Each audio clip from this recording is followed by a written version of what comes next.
OK, bon, je pense qu'on va commencer pour ne pas perdre le temps. On a prévu que 30 minutes. Donc, on va commencer. Donc, soyez la bienvenue au webinaire sur les équipes Impact. Nous sommes très contents d'être ensemble avec vous aujourd'hui. Nous voulons commencer avec nos remerciements à IAPHL pour son soutien pour ce webinaire.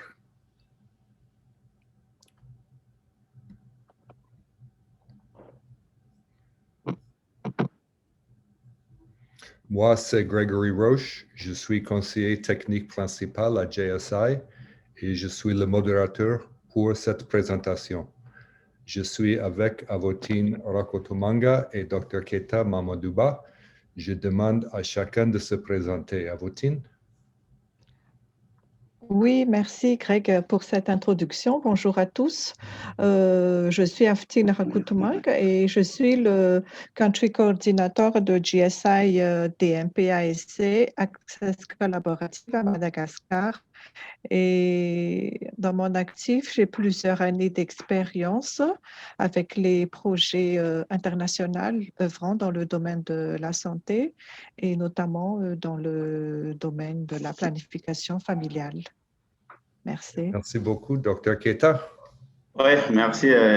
Bonjour à tout le monde. Moi, c'est Dr. Keita Mamadouba. Je suis chargé des approvisionnements et des stocks au niveau du ministère de la Santé, précisément à la Direction nationale de la santé communautaire et médecine traditionnelle. Bon, ancien conseiller résident de GSI en Guinée sur le projet du support au système d'information sanitaire. Merci. Merci beaucoup. OK, donc pour vous les participants, vous pouvez utiliser la fonction chat en Zoom pour vous présenter aux autres et aussi pour poser des questions pendant la présentation.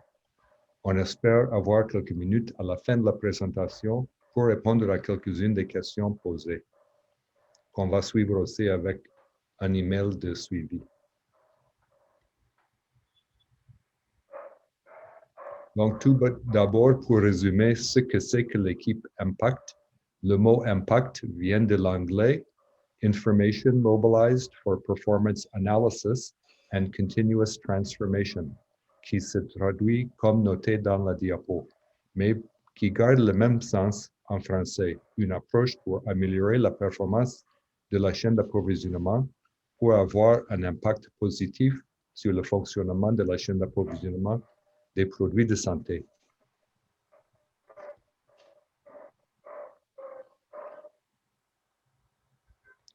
L'approche des équipes Impact est de promouvoir l'utilisation d'une série d'activités, notées ici, pour identifier les problèmes à travers une analyse des données, puis identifier et mettre en place des solutions.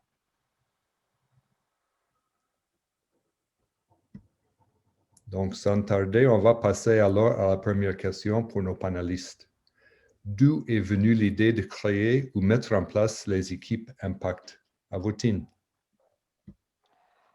Pour Madagascar, d'un côté, il y avait la constatation de cas de rupture de stock en produits contraceptifs, que ce soit au niveau central et aussi bien au niveau périphérique, à cause d'un mauvais fonctionnement de la chaîne d'approvisionnement, je dirais. Et de l'autre côté, il y avait aussi l'opportunité de financement catalytique de Chai qui nous a conduit à la nécessité d'instaurer donc une bonne communication et par la suite mettre en place une collaboration efficace entre tous les acteurs de chaque niveau. Voilà. Okay, merci beaucoup. Et Dr. Keita pour la Guinée. Oui, en ce qui concerne pour la Guinée, merci pour la question. La première épidémie de la maladie à virus Ebola que notre pays a connue entre 2013 et 2016 a montré la fragilité du système sanitaire de la Guinée, et particulièrement son système d'information sanitaire. Et à l'époque, le ministère de la Santé a sollicité le soutien de ses partenaires techniques et financiers, parmi lesquels la Fondation Bill et Melinda Gates, pour la mise en place d'un projet qui est centré sur, premièrement, le ILMAS ou le ESIC, qui est la plateforme de collecte des données logistiques, et deuxièmement, la mise en pratique d'une approche de réseau de visibilité et d'analyse des données logistique, on appelle le VAN souvent. Et en Guinée, cette approche a été appelée le réseau des équipes Impact. OK, merci beaucoup.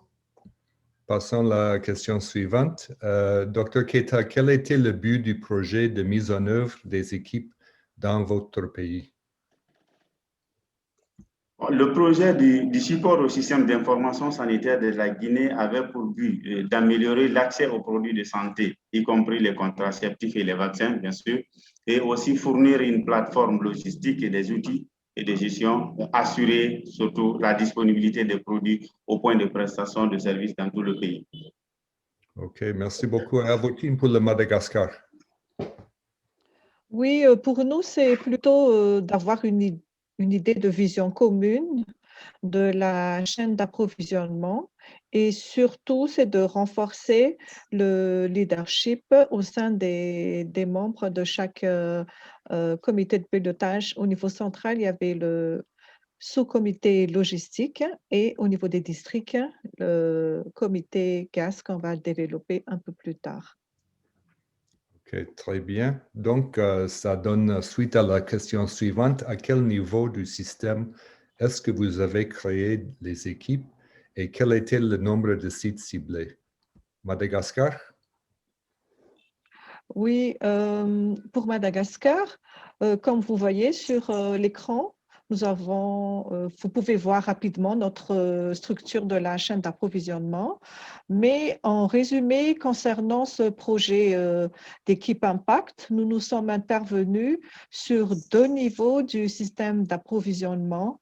Premièrement, c'est le niveau central où il y a le ministère de la Santé et surtout le comité logistique pour le planning familial. Et bien sûr, il y a les partenaires aussi œuvrant dans la gestion de l'approvisionnement et de la gestion des contraceptifs. Ça, c'est le niveau central. Niveau district, nous nous sommes intervenus également sur le niveau district. Et c'est à travers le comité de gestion des achats et des stocks, appelé communément communauté GAS. Et ce comité-là, qui gère les contraceptifs pour les niveaux périphériques. Donc, nous avons travaillé sur 2 districts pilotes avec au total 60 formations sanitaires. Voilà pour Madagascar. OK, merci. Et Dr. Keita, pour la Guinée, s'il vous plaît. Oui, pour la Guinée, les équipes Impact, on l'a déployé à 2 niveaux. Il y a le premier niveau qu'on appelle le niveau central. C'est l'équipe Impact du niveau central. Et le deuxième niveau, c'est l'équipe Impact du niveau district sanitaire. Le projet du support au système d'information couvrait au total 6 districts sanitaires regroupant 82 formations sanitaires ou structures sanitaires, ça dépend du pays dans lequel on se trouve. Et sur les 82 formations sanitaires, il y a 3 hôpitaux régionaux, 3 hôpitaux préfectoraux et les 76 autres étaient des centres de santé. OK, très bien. Donc, maintenant, quelle était la composition de vos équipes, Dr. Keita? Bien, la composition variait. Le niveau central, il y avait des éléments sur lesquels on a déjà identifié parce que le document a été élaboré. C'est d'abord les cadres de la Direction nationale de la pharmacie et du médicament qu'on appelle le DMPM. Et il y a la section d'unité logistique qui est la branche technique de la DNPM. La pharmacie centrale de Guinée, c'est notre centrale d'achat qu'on appelle la PCG.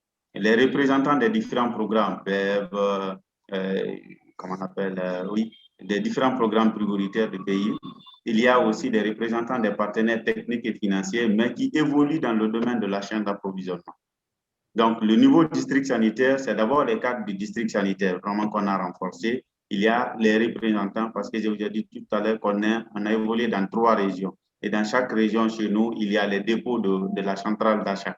Donc, dans toutes ces régions-là, le représentant du dépôt de la centrale d'achat fait partie des membres de l'équipe Impact du district. Il y a le pharmacien du district, mais aussi il y a les différents programmes décentralisés au niveau des districts sanitaires qui faisaient partie. Des partenaires techniques et financiers qui avaient aussi les représentants dans ces districts-là aussi étaient membres certains étaient membres de l'équipe Impact du niveau district sanitaire. OK, très bien. Le Madagascar, Oui, pour nous, ça ne diffère pas de beaucoup par rapport à la Guinée, mais seulement c'est dans les appellations. Je pense que ça change un peu. Donc, pour nous, au niveau central, comme annoncé à l'instant, il y a le sous-comité logistique pour le planning familial qui est composé du ministère de la Santé et de ses partenaires. Et le comité travaille sous le leadership de l'UTGL, c'est l'unité technique de gestion logistique qui est rattachée au ministère de la Santé et qui gère tous les intrants de médicaments, y compris donc les contraceptifs. En plus, il y a la direction qui gère le planning familial, c'est la DSFA, Direction de la santé familiale. Ensuite, il y a la personne qui est spécialement dédiée pour tout ce qui est dédouanement des produits contraceptifs. Cette personne-là, elle est rattachée au ministère de la Santé. Après, il y a aussi notre centrale d'achat de médicaments essentiels qu'on appelle ici SALAM. Et après, il y a les partenaires financiers PTF, partenaires financiers, techniques et financiers représentés par USAID et UNFPA. Et pas la moindre, il y a les partenaires de mise en œuvre, aussi bien international que national. Et pour le niveau district, c'est sous le leadership du médecin inspecteur ou de son adjoint technique. C'est le numéro 1 au niveau du district sanitaire.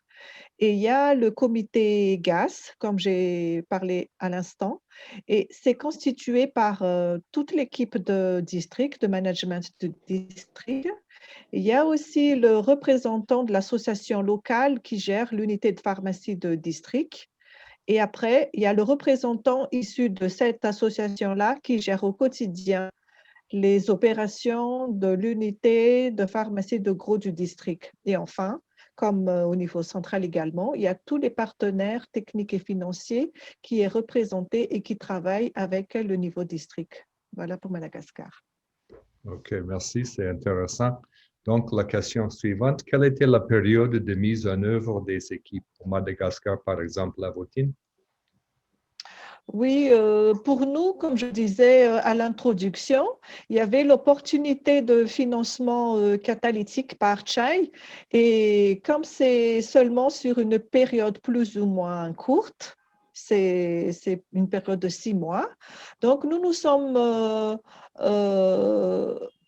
focalisés donc, dans cette période de mois d'août 2020 à janvier 2021. C'est très récent pour le niveau central, dans tout ce qui est conception des termes de référence du sous-comité, la formalisation des tenues et conduite des réunions périodiques, avec surtout le renforcement de capacités en leadership des membres des comités respectifs, que ce soit au niveau central et aussi au niveau district, avec finalement la formation en gestion du changement parce qu'il a fallu vraiment former les membres par rapport à ce changement-là. Et au niveau des 2 districts pilotes, ça a duré de novembre à janvier, puisqu'il a fallu mettre en place d'abord le niveau central et c'est après qu'on s'est focalisé sur les 2 districts pilotes. Et pour le niveau district, donc entre novembre et janvier, c'était la formation en leadership également, c'est très important pour nous, et aussi le coaching sur la conduite de réunion basé sur le nouveau design, inspiré donc du concept de Impact Team. OK, merci beaucoup. Et pour la Guinée, Dr. Keita? Pour la Guinée, la période de mise en œuvre, c'est de juin 2017 à décembre 2018 globalement. Et nous avons pu tenir 16 réunions, 16 mois de réunions d'équipe Impact pour Bokeh et Farana, et puis 9 mois de réunions Impact pour Keroane et Sigiri, Pita, 7 mois de réunions équipe Impact, Pita et Kindia, 7 mois de réunion parce qu'on a introduit les districts sanitaires progressivement. Très bien, merci beaucoup. Oui. Donc, quels sont les exemples de résultats que vous avez eus dans vos pays? Dr. Keita, les résultats en Guinée. OK, il y a eu beaucoup de résultats. Nous n'avons pas le temps ne nous permet pas de vous présenter le tout, mais nous avons essayé de sélectionner certains résultats à vous présenter. Le premier résultat, c'est vraiment le taux de rapportage, la complétude, qui est le pourcentage de structures sanitaires qui complètent et soumettent des rapports mensuels. Donc, tous les districts ont maintenu un taux de complétude de 100% au cours du projet. Super, félicitations. Et ensuite? En ce qui concerne la qualité des données, l'analyse de la qualité des données, c'est vraiment quelque chose sur lequel c'est une activité principale ou essentielle même des membres des équipes Impact. L'analyse de la qualité des données. En ce qui concerne le résultat après la fin du projet, vous voyez que la qualité des données s'est améliorée dans tous les districts sanitaires, passant en moyenne de 49% à 89% en moins de 2 ans. C'est vraiment quelque chose de très significatif sur la qualité des données. Surtout que nous sommes dans un environnement où l'analyse de la qualité des données sur la morbidité se fait régulièrement avec les districts sanitaires et le niveau central. Sur les données épidémiologiques, ça se fait, mais sur les données logistiques, ça ne se faisait pas. Ce n'était pas quelque chose qui était dans la culture. Donc, on a essayé de prouver que c'était possible et on a vraiment réussi à prouver avec l'amélioration et les résultats que nous avons eus. OK, merci. Félicitations à toutes les équipes. Et puis, à Votine, au Madagascar, quelques résultats. Oui, durant la période qui est assez courte, cette période de mise en œuvre quand même nous a permis d'élaborer un dashboard commun de la situation de stock au niveau national, ceci pour faciliter la gestion rationnelle des produits contraceptifs, parce que c'était suite surtout aux ruptures de stock assez fréquentes qu'on a eu l'idée de mettre en place l'équipe Impact. Et ce tableau de bord a été très essentiel et très important pour nous. Et avant chaque réunion, le responsable issu du secteur public, du secteur communautaire et aussi le secteur privé ONG, donc remplit et met à jour ce tableau de bord-là. Et comme ça, pendant la réunion, ça sera vraiment une discussion technique et prise de décision relatif aux faits qui sont présentés par rapport à la situation de stock. Et ensuite, parallèle à ça, nous avons pu également mettre en place pour les 2 niveaux un modèle de gestion de réunion efficace, récapitulant les faits marquants, les décisions prises ainsi que les actions à entreprendre pour la prochaine période, avec identification, bien sûr, du responsable ou des responsables selon le cas. Et ceci, ça nous a permis le suivi de l'état d'avancement pour chaque réunion périodique du comité, que ce soit au niveau central et aussi au niveau district. OK, merci beaucoup et félicitations aussi aux équipes. Donc, suivant, est-ce que vous avez rencontré des défis dans la mise en œuvre des équipes à Votine? Des défis au Madagascar? Quelques Oui, défis. quelques défis. Oui, nous en avons pu rencontrer quand même quelques-uns. Et aujourd'hui, j'aimerais partager avec vous deux points particuliers. Premièrement, c'est d'avoir un pouvoir d'interpellation en cas de constat de dysfonctionnement de la chaîne d'approvisionnement. Ceci parce que jusqu'à présent, le comité logistique PF se contentait seulement de la constatation des faits et les décisions ou mesures d'accompagnement pour un fait ou un acte donné n'est pas matérialisé. Donc là, ça reste encore un défi pour nous. Et deuxièmement, la constitution d'un réseau de travail, on voudrait vraiment que ça soit fluide et qu'il y ait une bonne relation fonctionnelle entre le niveau central et les districts, parce que jusqu'ici, chaque niveau du système semble fonctionner isolément, comme s'il n'y a pas de système qui lie d'un niveau à un autre. Et puis, la mise en place de l'équipe Impact dans ces 2 districts pilotes-là et surtout au niveau central, va démontrer d'abord les liens fonctionnels et après hiérarchiques suivant les modalités administratives. OK, très bien. Voilà. Et en Guinée, docteur Keita, quelques défis. Oui, dans la mise en œuvre, nous avons rencontré des défis, comme on n'a pas trop de temps de vous dire tout, mais je pense que l'essentiel est résumé sur la disponibilité des produits. Dans les districts sanitaires, il y a cette nécessité d'accroître la disponibilité des produits de santé de qualité à tous les niveaux. Si nous prenons par exemple les produits des programmes, je pense que ça se passe comme ça dans la plupart des pays où on a, en Afrique en tout cas, où on a les produits des programmes et on a aussi les produits commerciaux à recouvrement des coûts. En ce qui concerne les produits des programmes, il n'y a pas de problème. C'est disponible et les partenaires suivent l'évolution et les consommations. En ce qui concerne les produits des médicaments essentiels à recouvrement des coûts, ça dépend de la capacité financière d'une formation sanitaire à une autre. Donc, c'est vraiment un défi qui était là à l'époque et je pense que ça continue toujours, malgré qu'il y a des mesures qui sont prises et qui sont en train d'être pratiquées sur le terrain pour améliorer ou optimiser un peu cette disponibilité. Le deuxième défi, je dis, c'est la gestion des données, l'analyse de la qualité des données. Parce qu'on peut avoir des informations, si nous n'avons pas l'information fiable, ce n'est pas d'avoir seulement un rapport, mais est-ce que ce qu'on a, c'est de la qualité? Est-ce qu'on peut se baser sur ces informations pour prendre des décisions, pour permettre d'engager, par exemple, un pays ou un district sanitaire? Nous avons tel nombre de stocks. Donc, c'est l'avantage des équipes Impact dans un district, c'est un peu ça. Il vous permet d'avoir des données fiables en peu de temps. On a progressé de 49% à 89%. C'est un peu comme ça. Donc, ce sont des défis qui restent dans le système et qui vont continuer à s'améliorer davantage si on s'y met, en fait. OK, très bien.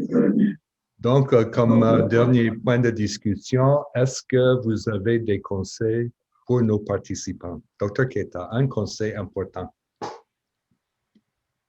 Je pense que, vu les résultats que nous avons obtenus en Guinée dans le cadre de ce projet, j'encourage vraiment les autres pays à accepter de mettre en place les équipes Impact. C'est très important. Ça permet d'instaurer une culture de la remontée des informations de qualité.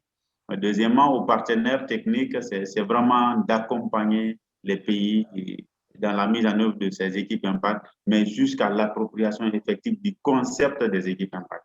Parce que c'est très important, on accompagne un partenaire, mais jusqu'à ce qu'il s'approprie réellement de ce concept. Peut-être la troisième recommandation, la troisième entité à laquelle je vais, c'est la Guinée, par exemple. On a commencé, on a montré que c'est possible de faire. Sur 36 districts, nous avons fait l'expérimentation que sur 6 districts. Donc, il y a encore du champ qui reste, il y a du travail qui reste.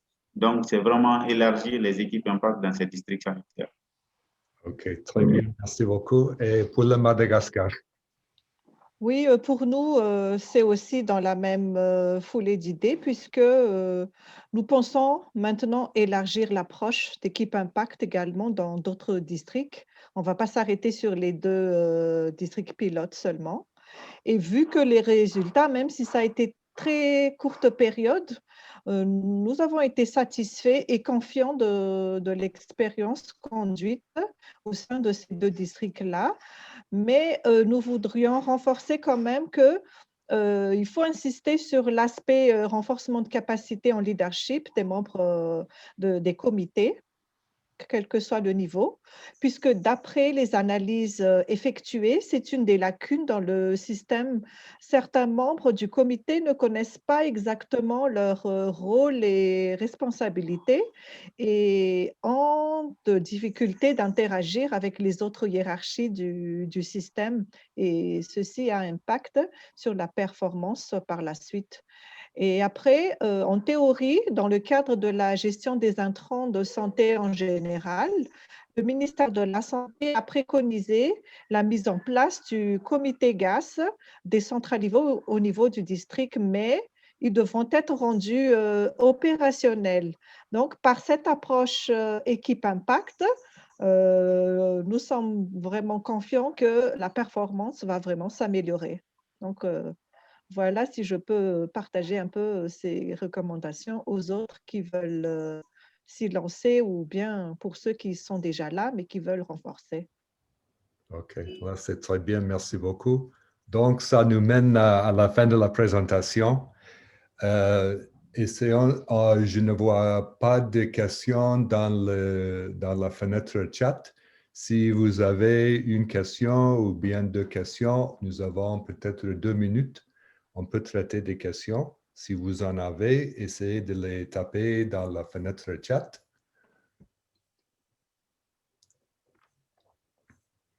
On attend quelques secondes pour voir s'il n'y a pas de questions.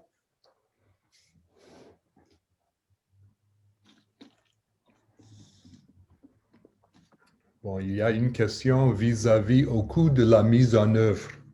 Donc, peut-être vous pouvez parler de certains petits coûts qui ont été, qui se sont présentés dans la mise en place des équipes. Avotine pour le Madagascar. Oui, pour Madagascar, ça n'était pas vraiment un grand projet. C'était plutôt des activités ponctuelles que nous avons pu faire. Donc, ça ne nécessite pas beaucoup de budget, en tout cas dans le cadre de ces 2 districts-là, parce que plutôt des activités de conception, ça a été au niveau central, tout ce qui est conception de termes de référence, les outils de gestion de réunion que j'ai parlé tout à l'heure. Donc, ça ne nous a pas trop coûté en termes de budget, seulement l'organisation des ateliers, des réunions avec le ministère et les partenaires.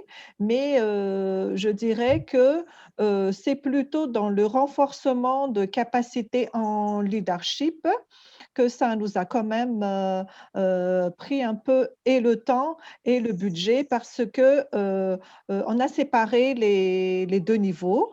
Un spécial renforcement de compétences en leadership pour le niveau central, donc y compris le ministère et ses partenaires, et un autre atelier pour le niveau de district, donc tout ce qui est coût relatif à une organisation d'ateliers. Et après, les déplacements vers les districts, on a fait en sorte que ces 2 districts-là, comme ces 2 districts pilotes, on ne les a pas trop choisis, que ça soit très loin de Tananarive qui va nous prendre 2 jours de voyage comme ça, mais seulement on peut y aller le matin et puis revenir le soir. Donc, c'était seulement aussi le coût qui supporte l'équipe donc pour aller assister l'équipe de travail au niveau du district 1 ou 2 fois pendant la période. Donc, il n'y avait pas trop de budget coûtant par rapport à cette période pilote de 6 mois pour Madagascar. OK, merci. Et moi, je pense que c'est presque la même chose pour la Guinée, le type de coût. Donc, puisque le temps est trop court et il y a une question spécifique pour Dr. Keita, est-ce que vous pouvez nous dire comment vous êtes arrivé à calculer l'indicateur lié à la qualité des données? Parce que moi, je sais que c'était très intéressant ce que vous avez fait en Guinée. Oui, merci à notre collègue qui a posé cette question. Je pense qu'il y a d'abord des critères d'évaluation sur la qualité des données. Un document a été élaboré par le ministère de la Santé à travers l'unité de gestion logistique. C'est sur cette base qu'on a évalué un peu la qualité pour chaque centre de santé, pour chaque district sanitaire, et on a compilé avec les techniciens pour pouvoir ressortir un peu sur la qualité des données. Quand vous prenez par exemple pour un district sanitaire, quand les cadres du district sanitaire doivent analyser, par exemple, le rapport d'un centre de santé, ils doivent tenir compte des éléments clés. Par exemple, l'entête du rapport, est-ce que c'est correctement renseigné? Est-ce que le rapport contient toutes les signatures aussi pour authentifier un peu sur ça? Est-ce que le stock disponible, utilisable du mois qu'on a trouvé à la fin du mois passé, est-ce qu'elle est identique au stock initial de ce mois? Est-ce que les consommations sont bien renseignées? Est-ce que, par exemple, toutes les colonnes dans le rapport sont renseignées? Est-ce qu'on a vérifié qu'il y a, par exemple, des ratures, des surcharges? Et toute une ligne est remplie, par exemple, par des tirets. Est-ce que le stock disponible est correctement renseigné? Est-ce que le calcul de la consommation moyenne mensuelle est réellement effectué? Et on vérifie aussi les mois de stock disponibles qui sont calculés dans dans les rapports, mais est-ce qu'en réalité, c'est ça? Donc, l'équipe cadre du district analyse vraiment tous ces compartiments-là définis par le ministère de la Santé pour pouvoir faire sortir la qualité pour chaque structure sanitaire. OK, voilà. Donc, je pense que globalement, c'était à peu près 11 indicateurs sur les données. Et là, je pense que comme vous avez montré, vous avez vu des améliorations. Donc, félicitations et merci pour les questions. C'est parce que le temps est déjà passé, mais je vois qu'il y a une demande d'un participant pour le partage des documents et autres informations. Bon, on va essayer de voir. Il y aura un email de suivi ou bien un courriel de suivi à la fin de la présentation, peut-être dans les quelques jours à suivre. Et puis, on va essayer de partager avec vous non seulement l'enregistrement de cette présentation, mais aussi on va essayer de voir la possibilité d'échanger avec vous certains documents ressources. Donc, merci beaucoup. Nous arrivons à la fin maintenant et nous vous remercions d'avoir assisté à notre webinaire. Nous remercions encore une fois AAPHL qui a donné un soutien important à cette présentation. On remercie également, bien sûr, nos deux panélistes, Awotine et Dr. Keita. Merci beaucoup pour le partage d'expérience que vous avez pu présenter. Vous avez un mot de au revoir ou bien de clôture, Awotine? Oui, merci Greg. Merci à vous tous, les participants de ce webinaire également. Et j'espère que vous avez pu avoir des idées pour ceux qui veulent mettre en place, comme je disais à l'instant, cette approche et ceux qui souhaitent davantage renforcer également leur travail parce que nos interventions ont été différentes pour moi et le docteur Keita parce que nous sommes à deux différentes vitesses d'expérimentation. Donc, ça a été très enrichissant, même pour nous aussi. Et je remercie également mon collègue conférencier, le docteur Keita, et bien sûr, l'équipe des organisateurs. Et je dirais à la prochaine. Merci beaucoup, Dr. Keita.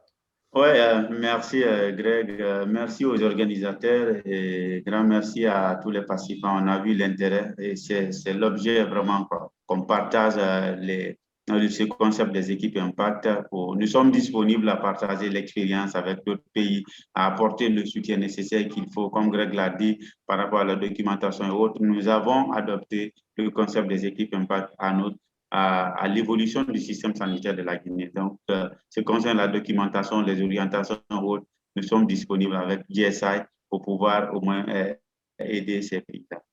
Pour finir, c'est de souhaiter une très bonne fête des femmes à toutes les femmes. Je ne sais pas s'il y a beaucoup de femmes dans ce webinaire, mais à Botiana, et c'était un plaisir.